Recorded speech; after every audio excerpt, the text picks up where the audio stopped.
Not everyone is meant to shine, sweetheart. That's what my mother said on the morning of my 20th birthday, in a kitchen filled with the scent of burnt toast and stale coffee. She didn't say it with blame. No bitterness, no sharp edges. It was gentle, like she was trying to make the truth easier to swallow, as if she were offering me a soft-spoken declaration, not a verdict. At that time, I had just graduated from officer training at Quantico. My uniform still had crisp creases, my chest bore a brand new badge. I still held on to a quiet belief that if I tried hard enough, followed the rules, stayed disciplined, and didn't cause trouble, I'd be loved, or at least acknowledged. But I was wrong.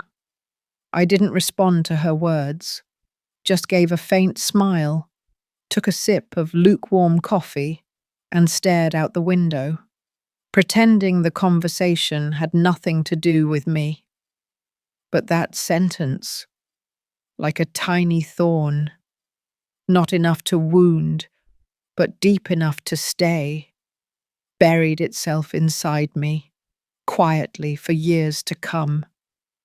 And no one ever noticed. We were the Blake family, a name that once commanded respect across the US military. My grandfather served as a Marine during World War II.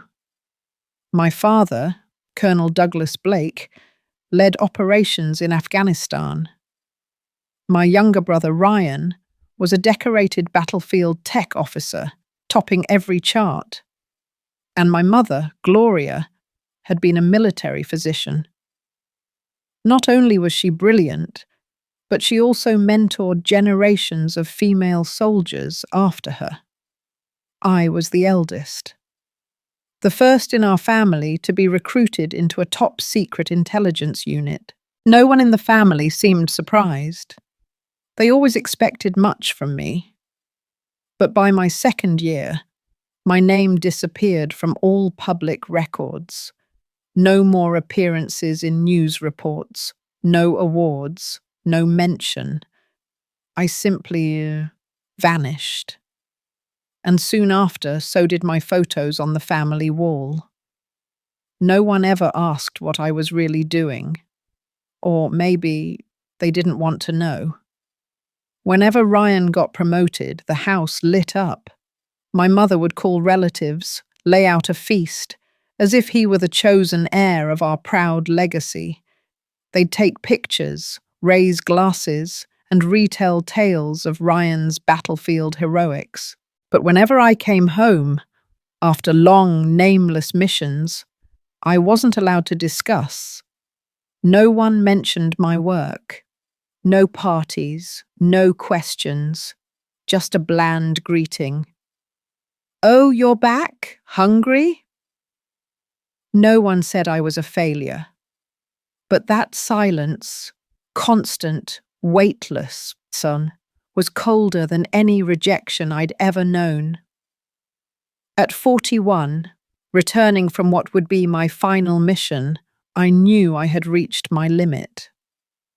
On the refrigerator was a formal invitation to Ryan's star-pinning ceremony. Embossed letters, navy blue background, a public symbol of glory. I, who had just landed on American soil after nearly 2 years away, hadn't received a single message. I opened my suitcase. Inside was a plain black suit, no uniform, no insignia. I hadn't worn a uniform in years, not out of shame, but because it had never truly represented me. I didn't belong in that loud, medal-draped world. At the bottom of the case was the only relic from the past, a senior intelligence officer badge, now just a memento. I gently ran my fingers over its scratched metal edge, as if touching the younger version of myself, then placed it back down, not out of forgetfulness, but to close a chapter. Colorado Springs hadn't changed. The old house still sat in the same quiet neighborhood. The American flag flapped on the porch. My father still mowed the lawn in perfect straight lines, as if even the grass answered to military order. The citrus floor cleaner my mother had used since I was a child still clung to the air, a scent I'd always disliked, now strangely comforting. I knocked on the door. Ryan answered. We hadn't seen each other in 3 years. "Oh, you actually came?" No surprise, no emotion, just a flat statement chat, like I was the mail carrier. I nodded. Mum invited me. Yeah, she said, you should be there. I understood. The invitation wasn't about wanting me back. It was about protocol, what my mother called necessary kindness. Maybe she thought I'd grown older, past the need for recognition, capable now of enduring the hollow space without complaint. I said nothing more. I didn't blame them, because by now I understood. Not everyone is born to shine, at least not in the eyes of their own family. Dinner was arranged like a general's banquet. My mother laid everything out as if she were hosting a state dinner at the White House. Pure white tablecloths, crystal glasses, silverware perfectly aligned, and even name cards with gold-trimmed edges. I found my name, squeezed between Ryan and his new girlfriend, Erica. But just as I pulled out my chair, my mother approached, moving delicately as if adjusting a napkin fold. "Jenna, it's better if siblings sit next to each other. But remember, Ryan has a speech tomorrow. Don't interrupt. Don't make anyone uncomfortable." No welcome home. No, it's been a while. Just a list of things I shouldn't do to avoid ruining someone else's celebration. I nodded, said nothing. I was used to that kind of conditional kindness. My father entered. He didn't hug me, just gave my shoulder a quick tap, like a military greeting. "Heard you're doing something in DC. Intel, right? Or administrative now?" I smiled, voice light as air. "Just work." That's what I'd learned over 2 decades. You can't make someone understand what they don't want to understand. And some truths, even if you scream them, are just echoes in a locked room. Ryan walked in, like a star stepping into his spotlight. His uniform was flawless, rank gleaming, face glowing like he'd just stepped off the cover of Military Times. He shook hands, clinked glasses, laughed loudly. The room's energy immediately swirled around him like a vortex. Then, midway through the meal, over the soft clink of silverware, Ryan gestured toward me. "This is my sister, Jenna. She served briefly in the military. Now, what is it you do again? Analysis or admin support?" Laughter rippled through the room, not loud, not harsh. But I felt every prick like needles in a place that had once been pride. An aunt leaned over and whispered, "You work at the VA office, right?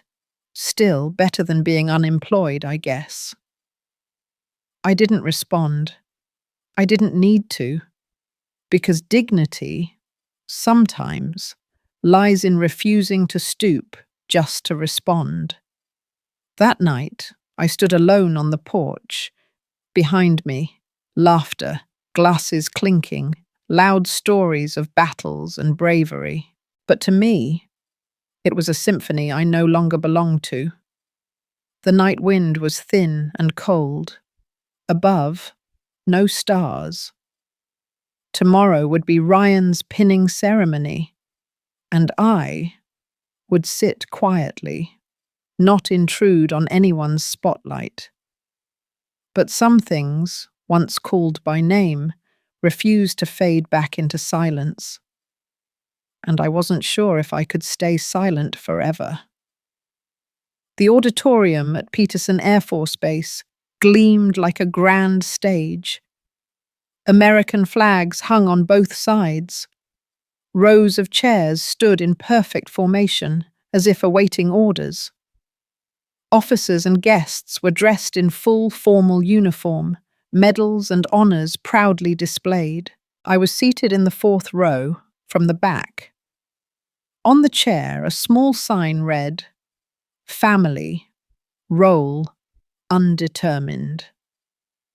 I smiled, a bitter kind of smile. That had always been my life, present, but undefined. Ryan stepped onto the stage. The room rose in thunderous applause. My mother cried. My father stood stiffly at attention, like he was still a colonel on the training field. Erica, his girlfriend, held his hand like she was holding on to a legend. "I grew up in a family where service to the nation is part of our DNA," Ryan began. "My father is my role model, my mother, our unwavering support, and I'm proud to continue that legacy." He paused, took a breath, then glanced at me, quick, like scanning a news headline that didn't matter. "My sister also served in the military for a short time. She later chose a different path, and I respect that." I sat still. A few eyes turned toward me, not curious, but politely pitiful. Some nodded, some gave half smiles, but I kept my gaze forward. No tears, no bowed head, no emotion. And then the side door of the hall swung open. A tall man entered, salt and pepper hair, shoulders bearing the insignia of a brigadier general. The spotlight caught his dress uniform, glinting with medals like a map of victories. I recognized him instantly. Brigadier General Callahan. He had once commanded the Special Ops unit I served in. The only one who had ever written me a handwritten thank you note after a classified mission in the Middle East. He was a legend in the intelligence world, and the last living witness to the part of my life my family had never wanted to know. The entire hall seemed to freeze. Anyone who had ever seen real combat could feel it.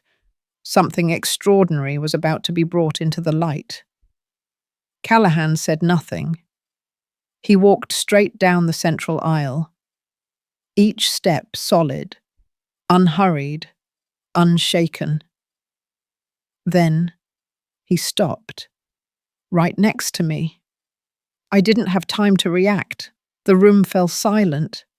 He looked at me, nodded, softly, then turned to face the stage. "Apologies for the delay," he said, voice firm, clear as a command. But I couldn't miss the ceremony where one of my finest intelligence officers, the one who saved 27 lives during Operation Sand Echo, was introduced as an admin assistant. He raised his hand in salute, a full, formal military salute, reserved only for those who had held the highest ranks and carried the heaviest burdens. And in that moment, with every uniformed eye watching the stage, he turned and looked straight at me. "Colonel Blake," he said, "it's an honor to see you again." The room froze. Even the faint clink of a spoon against a wineglass stopped. The paper in Ryan's hand trembled slightly. He glanced at me as if trying to make sense of what had just happened. A young officer seated near me whispered, just loud enough for a few rows to hear, "Who is she?" Another answered, voice low but unable to hide the shock. Blake? Isn't she the one who wrote the Eastern European counterintelligence strategy? I stood up, not because I needed to be seen, not because I needed anyone to validate who I was, but because someone who had once trusted me on a frozen border, who had entrusted his unit's lives to me, had just called me by my name in the heart of a peaceful America. I returned the salute, precise, steady, a regulation-perfect gesture, yet filled with gratitude. From across the auditorium, I heard something hit the floor. It was my mother's purse. Her hands trembled as she bent down to pick it up. My father blinked repeatedly, as if he were staring at a memory he'd long tried to bury. A version of Jenna he once taught to shoot, and forgot how far she'd gone. Callahan gave me a final nod, then turned and exited the hall, just as he always did when a mission was complete. No added words, no need for them. But that moment, no one in the room would ever forget. No longer just Ryan's sister, no longer someone who used to serve. I, Jenna Blake, had finally shown up as myself. The ceremony continued, but the air had shifted. The applause dulled. Ryan sped through the rest of his speech with empty, rehearsed phrases. No one really remembered what he said, because the name they had just heard was the one they carried home. After the event, Ryan pulled me aside. His voice was low, tense. You knew he was coming. Why didn't you say anything? You let me stand there like an idiot. I looked straight into my brother's eyes, not with anger, not with spite, just the calm of someone who had seen far worse on the battlefield.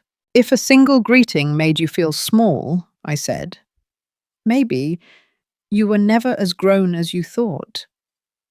Ryan flushed with embarrassment, but said nothing. I turned and walked away before he could speak.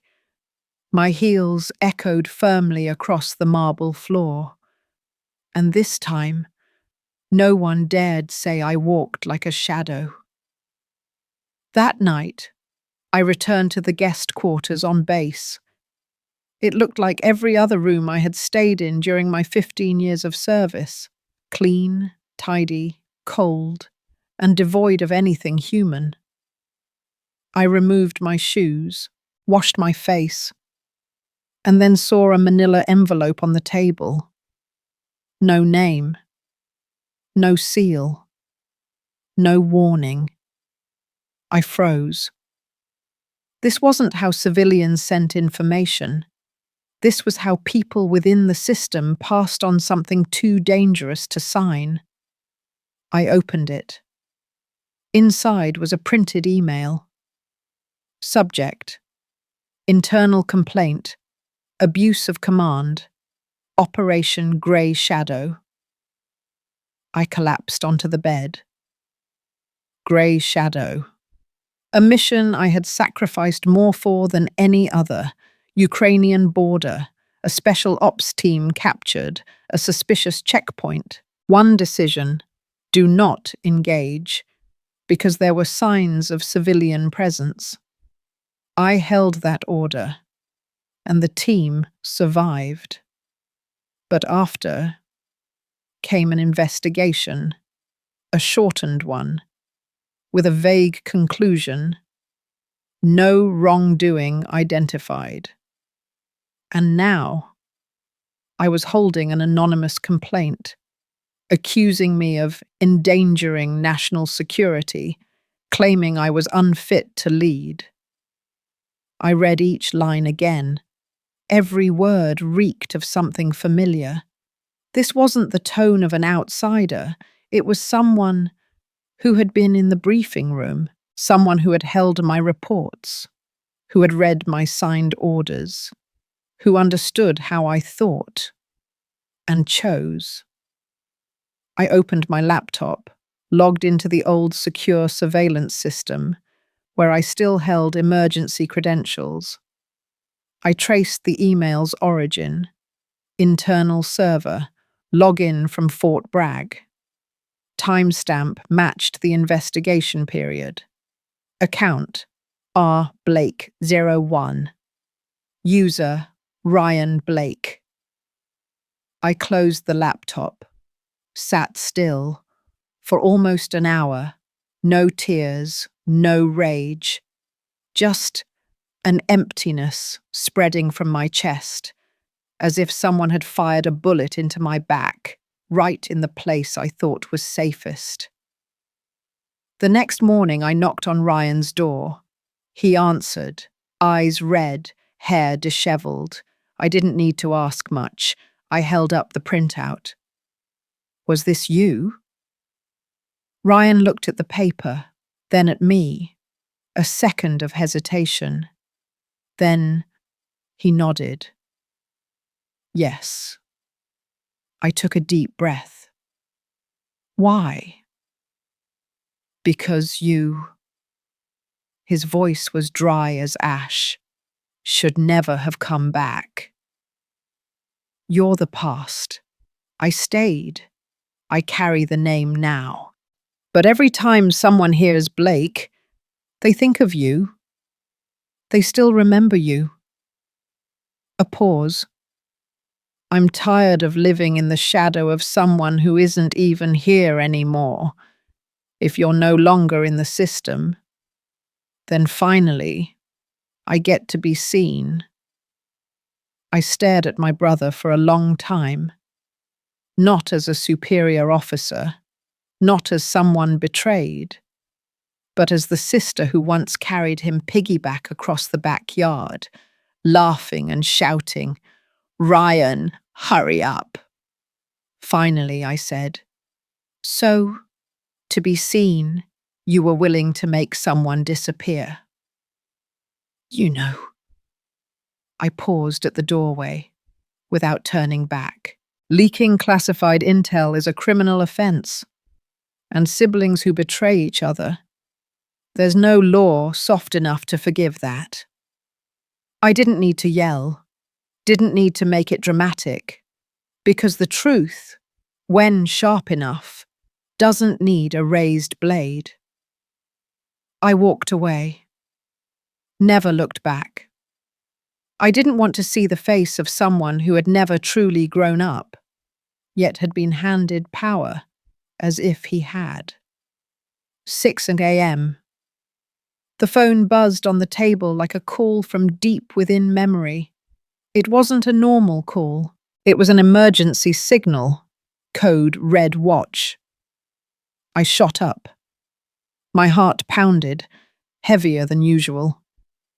My fingers swiped quickly across the screen. The alert read, "Colonel Jenna Blake, report immediately to Peterson Coordination Center. Top secret security level. Internal protocol activated." I didn't ask why. I just took a deep breath, stood up, and put on my uniform, my body remembering every move without needing direction. Each fold across the shoulder, every badge pinned to my chest, awakened the identity I had long hidden away. I left the room. My feet moved faster than thought, not out of panic, but instinct. The Peterson Coordination Center was like a beehive struck by lightning, officers running through corridors, oversized monitors flashing red alert lines without pause. No one yelled, no one panicked. But every movement was sharp, like a blade. I was led into a high-security briefing room. Inside, 3 people were already waiting. General Callahan. Same composed posture, calm and never one to reveal unnecessary emotion. a representative from military security affairs. His eyes scanned like a machine, measuring every gesture, every breath. A woman in civilian clothing. She gave no name, said nothing but a nod, then handed me a thin folder. I opened it. Just a few pages. But my blood turned cold at the first line. Grey Shadow mission data has been leaked to an encrypted international forum. The files contain combat locations, personnel lists, and strategic communications. Access point has been traced to an internal military system. I gripped the folder tightly. This wasn't just dangerous in the wrong hands. It could spark a full-scale political and military crisis across Eastern Europe. I looked up. This is top-secret intelligence, I said. If it's exploited, dozens of officers on the front lines are at risk. Some are deployed as we speak. They could be hunted down one by one. The woman spoke, slow, low, and razor-sharp. Initial investigation shows the IP address came from a device once assigned to you. The device was decommissioned over a year ago, but still maintained passive access to the network. I closed my eyes. A mental map flashed forward, a laptop in my parents' basement. Old, but still logged in. The only person besides me who had ever used that machine was Ryan. I lifted my head, looked directly at the three before me. "I'm not asking for privilege," I said, every word like a command. "I'm asking for accountability. I want to lead this investigation." They exchanged glances. A flicker of surprise crossed the woman's eyes. General Callahan was the first to speak. "Blake, this is unprecedented. A suspect is never granted access to classified materials." I cut in. "I'm not asking for power. I'm taking responsibility." My voice wasn't loud, but no one interrupted. "If I once held the lives of others in my hands on the battlefield," I continued, "then I will not let them be betrayed because of someone else's envy." A thick silence followed. Everyone in the room understood. I wasn't speaking theory. I was speaking blood, trust, and betrayal from within one's own family. Finally, Callahan nodded, slow, heavy with weight. "You'll coordinate the investigation," he said. "We'll assign a team of technical, security, and legal personnel to work with you. No one is off limits. There are no protected zones. No one gets immunity." I nodded. No thanks, no satisfaction. This wasn't a reward. This was a debt I owed to those who once believed in me. I stepped out of the conference room. The air outside still felt thick. Red lights still flashed. Alarms still blinked. But the clearest thing in my mind was Ryan's face. I knew I was about to face the hardest days of my entire career. Not just because this was a data breach, but because the one behind it might be someone who shares my blood. When you're betrayed by an enemy, that's war. When it's by family, it's a battle with no map. And I, Jenna Blake, had just stepped into that war. No allies, no family, only honor, and the truth, waiting to be named. Then he said something I didn't expect. "The first assigned team member is Lieutenant Colonel Ryan Blake." I froze. His name cut through my silence like a knife. The one who stabbed me in the dark. was now officially assigned to sit beside me during this investigation. "Why?"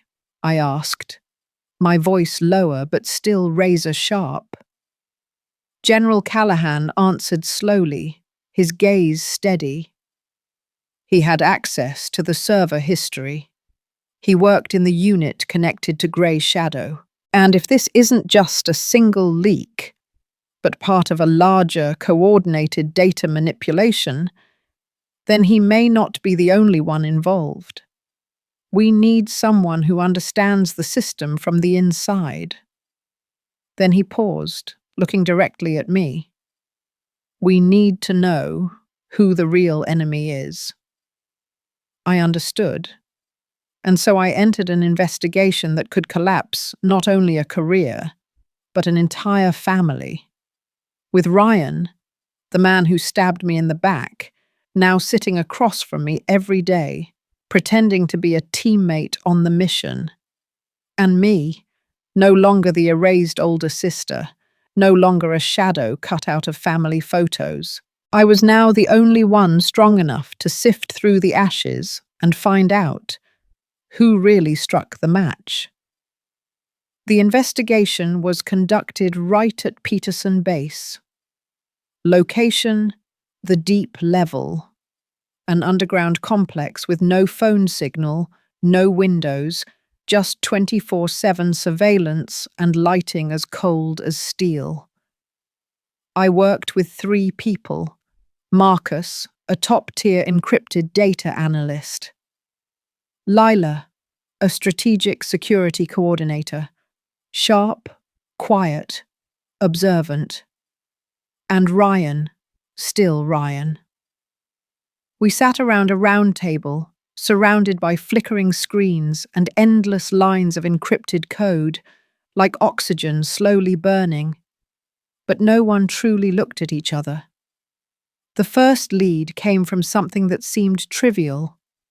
A system log entry from an old server decommissioned back in 2017. Marcus spoke up, eyes locked to the screen. The encryption signature in the most recent leak matches 93% with a security protocol once used in Operation Iron Curtain. I remembered that operation. It was a dark mark on our cybersecurity record.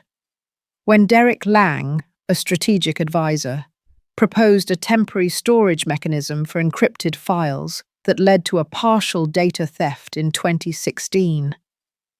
I had opposed that plan, fiercely, and Lang had been reassigned just a month later. After that, no one ever saw him at a general-level briefing again. I ordered a trace of the Grey Shadow code back to its first point of distribution. The result left the room breathless. A temporary server, once tied to Derek Lang's former unit, had not been fully deleted, and recently someone had logged into it from an IP address in Colorado Springs. I turned to Marcus. Who was it? Marcus typed a few more commands. A few long seconds passed. Then slowly he looked at me. Not Ryan. It was Erica. My brow furrowed. Erica who? Marcus replied. Erica Dunn, temporary legal advisor for NATO's Strategic Center, previously a coordination assistant, in Derek Lang's research group. The pieces started to fall into place. Ryan was just a smokescreen.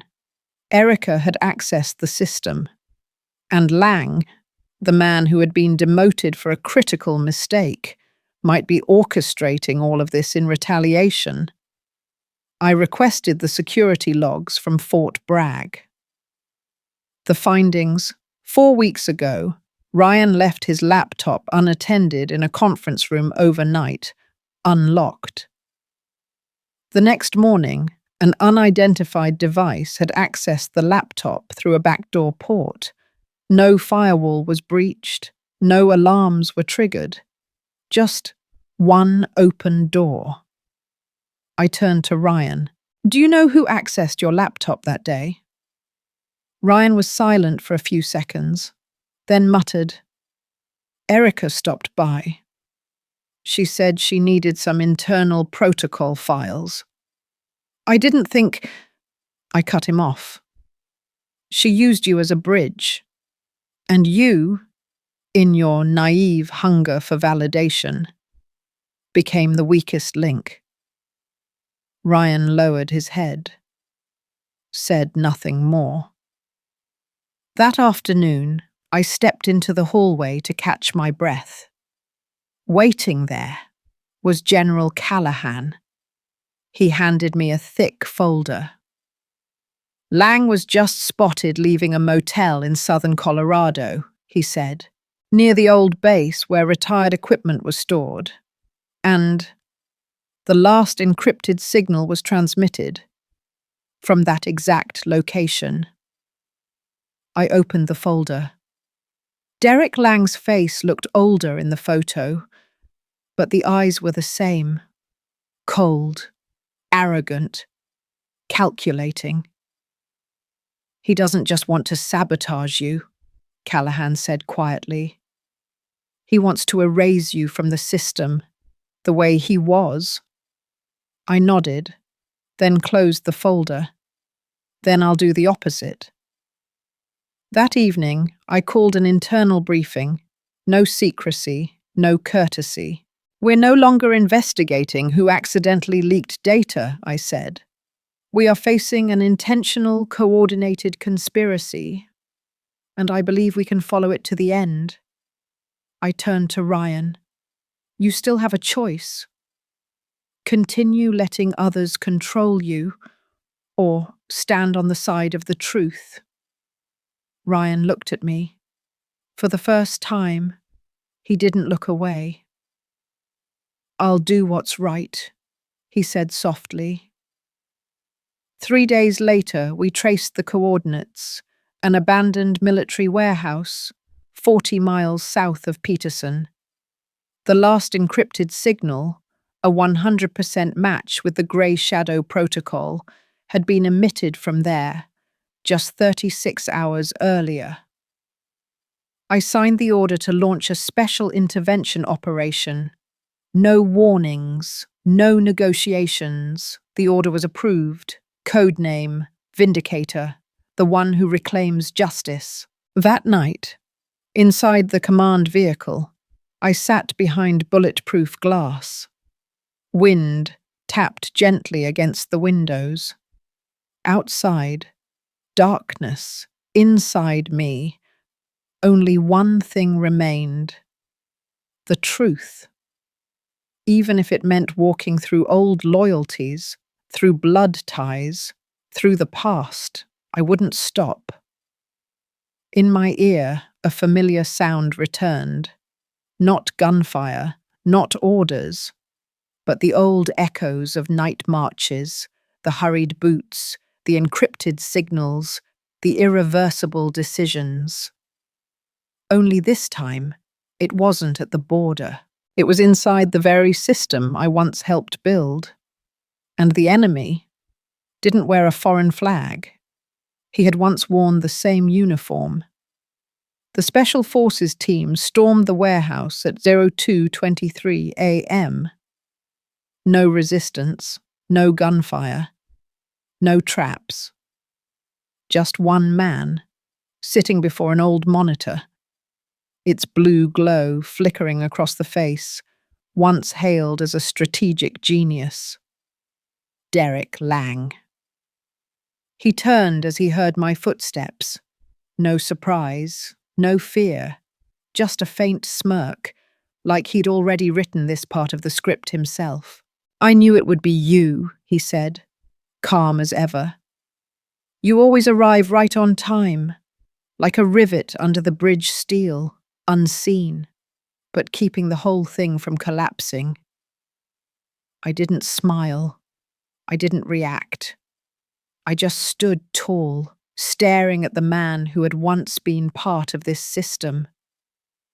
How long have you been doing this? I asked, voice low and cold as steel. He shrugged, tilted his head. Since the day you killed my plan in Mosul, since you stood before the entire council and declared my proposal a threat, you cost me my position. And not just that, you turned me into a shadow. No more war rooms, no more veto power, just obscurity. I replied, each word sharp as stone. I didn't make you anything. You chose that path. I simply refused to shield it. He pulled a USB from his jacket pocket, held it up, hand steady. This has the full operational code for Grey Shadow. Arrest me. But if this data gets leaked, you know what happens. I stepped forward. You don't need to threaten me. You're smart enough to know that trick doesn't work anymore. He stared at me for a long moment, unblinking. I used to respect you, Jenna, but respect doesn't hold seats. And you climbed up by stepping over my ideas. I looked at him one last time. I no longer saw a genius, no longer a strategist, just a man who once had vision. But let pride be his compass, a man who would rather burn the entire system than admit he was wrong. The security team stepped in, seized the USB, cuffed him.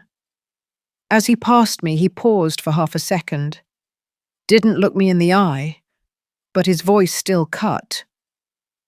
You think you've won? They'll forget you again, like last time.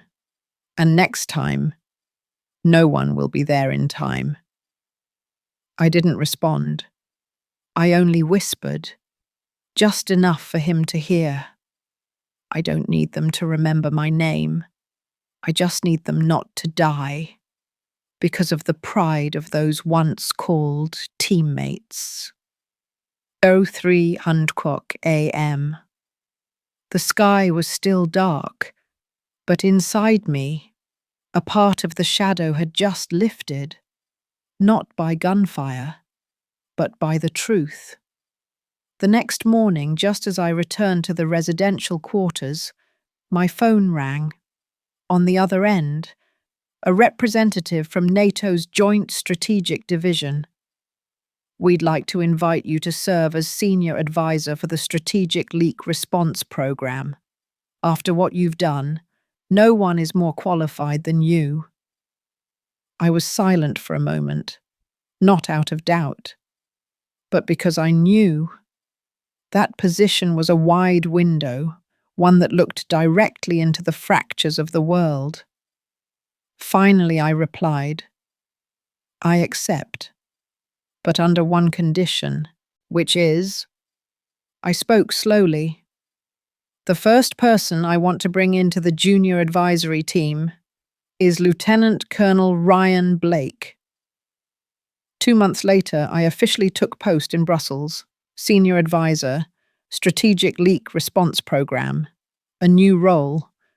But this time, I entered it without bowing to my past.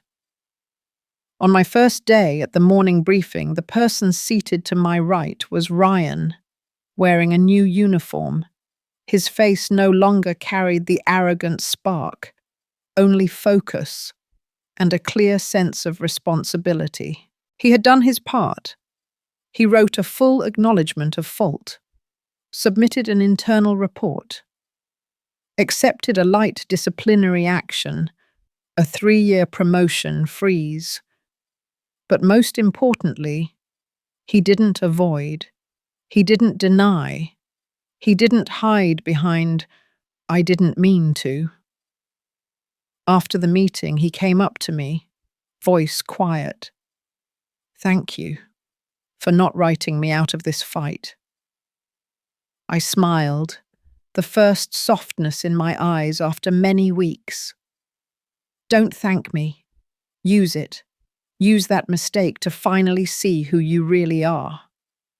A month later, I returned to Colorado. Not for an appointment, not for a report, but for something more personal. I invited my parents and Ryan to dinner at a small wooden cabin in the woods, the same one I once stayed in during training at age 29. This time, there were no uniforms, no speeches, just a table and 4 chairs. I cooked the meal myself. No formality, no rituals. Just this, a place at the table for everyone. As we neared the end of dinner, my mother placed a small box on the table. Inside was a new photo frame, a family picture, taken less than a week ago. For the first time, I was in it, not cropped out, not standing at the edge, not blurred, just someone standing between 2 rows of chairs, in the right place, with the right name, and finally, seen the right way. I don't know where to start, my mother said, her voice a whisper, as the last rays of sunlight settled quietly on the wooden porch. I looked up from my cup of cold tea, into the eyes of the woman who gave birth to me, the one who once taught me that silence was the price of love, and who was also the first to make me feel invisible. But I know now, you never truly left this family. It's just, we spent too many years learning how to see you properly. I didn't say anything. I didn't need to. No blame, no explanations. I simply placed my hand gently on hers. Soft, but enough. For the first time in years, the space between us wasn't filled with defense or distance, only truth, spoken late, but still in time. That night's dinner had no toasts, no loud congratulations, just 3 people, me, my mother, and my father. After clearing the table, my father, a man of few words, who once trained entire battalions without raising his voice, looked at me and said slowly, "You were the only one in this family who chose a path none of us could see. You didn't need medals on the wall. You didn't need headlines. But now, it's time the world looks at the place they once turned their backs on." I didn't cry. I didn't need to, because I had cried enough. For the years lived like a shadow, for the homecomings no one asked about, for the unnamed victories, the unseen battles. But now I had their eyes on me, unblinking. I had a seat at the table, one I didn't have to fight for, not for recognition, but because I was part of the picture they once drew. Incomplete. A few weeks later, I was invited to speak at the Regional Strategic Conference, a major NATO summit, gathering faces who had once shaped global security policy. No one asked me to recount a heroic act. No one required me to read a report. They simply said, "Say what you need to say." And I stepped up to the podium, no spotlight, just a microphone and hundreds of eyes waiting. I began. "My name is Jenna Blake. I don't have public medals, no best-selling memoir, no headline-worthy accolades, but I brought my team home. I said no to the easy choices that cost us our humanity. And I survived the most brutal battlefield of all, the silence of those who were supposed to understand me." I looked around. In front of me were young officers, senior advisors, people who once believed strategy lived only on paper and maps. Today, I don't stand here to be honored. I stand for those whose names were erased in the games of power. You are not invisible. You are just being blurred, deliberately, by someone else. There was no thunderous applause, just silence, deep, weighty, and strong enough to make everyone sit upright. As I stepped down, a young female officer approached. She stood tall, saluted me as if I were the one who pinned her rank. "Ma'am Blake, you're the reason I'm still here." I smiled, nodding gently. "Then keep going. But don't continue just to be seen. Keep going, because you deserve to be there." She nodded, and I knew something had been passed on. That evening, I returned to my small apartment in Brussels. A simple space, with a window that overlooked a square and a little cafe I often visited in the morning. I turned on the light. A warm glow lit the wooden table by the window. On it, no medals, no certificates, no framed photos from official ceremonies, only a simple, small, old photo frame. Inside, the name tag I wore for 15 years in the military. Blake J. The lettering had faded, the steel scratched at the edges. But to me, nothing had ever been clearer. I smiled at it, not out of nostalgia, not to relive the past, but because finally I understood. I had never disappeared. I had simply been waiting for the day I could stand still, fully without having to scream to be heard. I invited my parents to Brussels, not for a ceremony, not for a family photo, just because I wanted to see if we could sit together without pretending to be anyone else. They arrived on a quiet Sunday afternoon, no parade, no fanfare. Mum wore her old grey coat. Dad rolled his suitcase quietly like he was on a work trip, not visiting his daughter after all these years. Ryan came too. He didn't say much, just carried Mum's bag, pulled out chairs, poured water. I hadn't invited him separately, but he came. And for the first time, I wasn't bothered by that. I brought them to my apartment near the square. Dinner was something I cooked myself. Roasted cauliflower with cheese, dark bread, and chilled white wine. Nothing fancy, but it was what I liked. For the first time, I cooked not to please anyone, just for myself. We sat around the table, quiet at first. Questions about the weather, time zones, flights, all like a soft curtain before something heavier waiting behind. Then Mum set down her glass, looked at me, and spoke in a voice low and nearly trembling. "I don't know where to begin." I said nothing. "But I know now. You never truly left this family. It's just, we took too many years to learn how to really see you." No one interrupted. Ryan looked down. Dad looked away.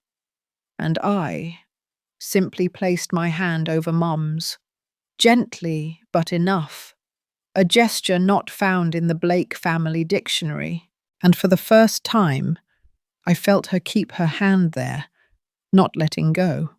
After dinner, my father stepped onto the balcony, gazing down at the cobbled street. I followed him.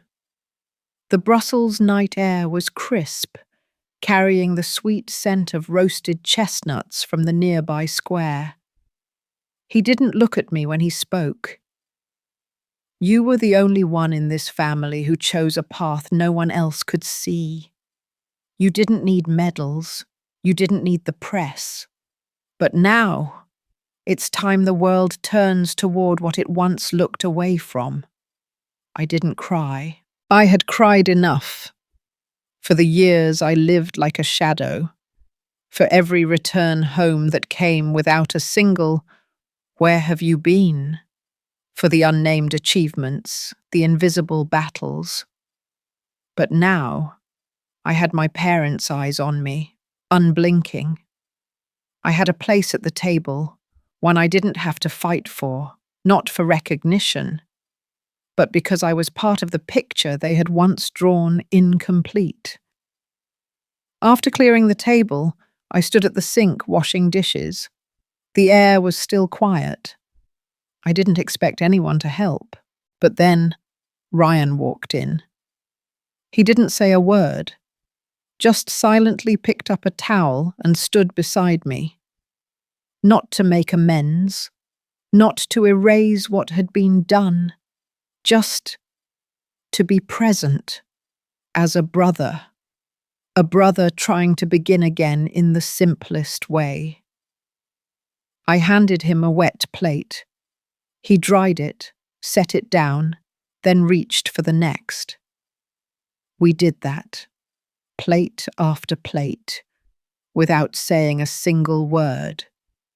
But to me, that silence this time was no longer avoidance.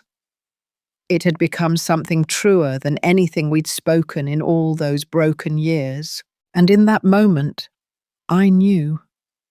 There was no need for apologies, no need to revisit every wrong, just don't leave again. 3 months later, I launched a project I'd been thinking about ever since that final night at Peterson, the night I sat surrounded by files, realizing one painful truth. Not everyone gets an opportunity simply because they deserve it. Many had been sidelined, simply for not fitting the mold of the chosen. I named the project Echo Line, the line that echoes back. A mentorship program for young officers who had once been held back by bias, by mistakes, or simply because they didn't please the right people. And the first person I nominated to the advisory team, Lieutenant Colonel Ryan Blake. No one objected, but no one clapped either. I didn't need their applause. I just needed Ryan to begin again. On the first day of the program, I didn't sit at the center table. I stood at the back, observing. Ryan sat next to a young Polish officer, once nearly expelled from command training for lack of team spirit. A French officer who had suffered psychological trauma after the Syrian battlefield, and a black technical soldier whose promotion path was stalled because he didn't fit the leadership image. I opened the session with a steady voice. I'm not here to teach you who to become. I'm here to make sure you don't forget. You have the right to exist, even if the system once tried to convince you otherwise. Ryan led the first session. No hesitation, no rambling. His eyes no longer showed fear or resentment, only the directness of someone who had once been knocked down and still chose to stand up. A month later, the press began writing about Echo Line. Some called me the rescuer of forgotten strategic minds. Others criticized the program as too emotional, not practical. I didn't argue. I didn't give interviews. Because what I wanted wasn't in the articles. It was in the eyes of those young officers who for the first time heard someone say, "You are not invisible." At the end of that month, I received an email from Ryan. Hey sis, today I guided a young officer through the final phase of an internal investigation. No one believed her, but she found the truth. I remembered what you once said. We don't need to shout to be heard. We just need to stand our ground. Today, I saw that in action. I read the email under the dim light of my office in the late evening. Outside, a soft rain was falling. I smiled. One quiet weekend afternoon, I returned to Colorado. No mission, no conference. I just wanted to cook a dinner. The little cabin in the woods, where I had once trained alone at 29, now belonged to me. I invited my parents and Ryan.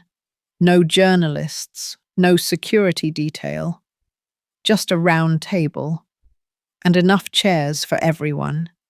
We ate, talked, no stiffness, no forced politeness. At the end of the meal, my mother placed a small box on the table. "I meant to give you this the first day we arrived in Brussels," she said, "but I forgot." I opened it. Inside was a photo frame holding a recent family picture. For the first time, I was in it. Not blurred, not at the edge, not cropped, just standing there, in the middle, with the right name, in the right place. And finally, seen, not because someone allowed it, but because I had stepped out of the shadows. I don't need anyone to remember my name. I just need people like me to no longer be forgotten. If you've ever felt overlooked or had to walk in silence, share a part of your story in the comments below. We're listening, and you deserve to be seen. Subscribe to the channel to follow stories that truly speak to the heart.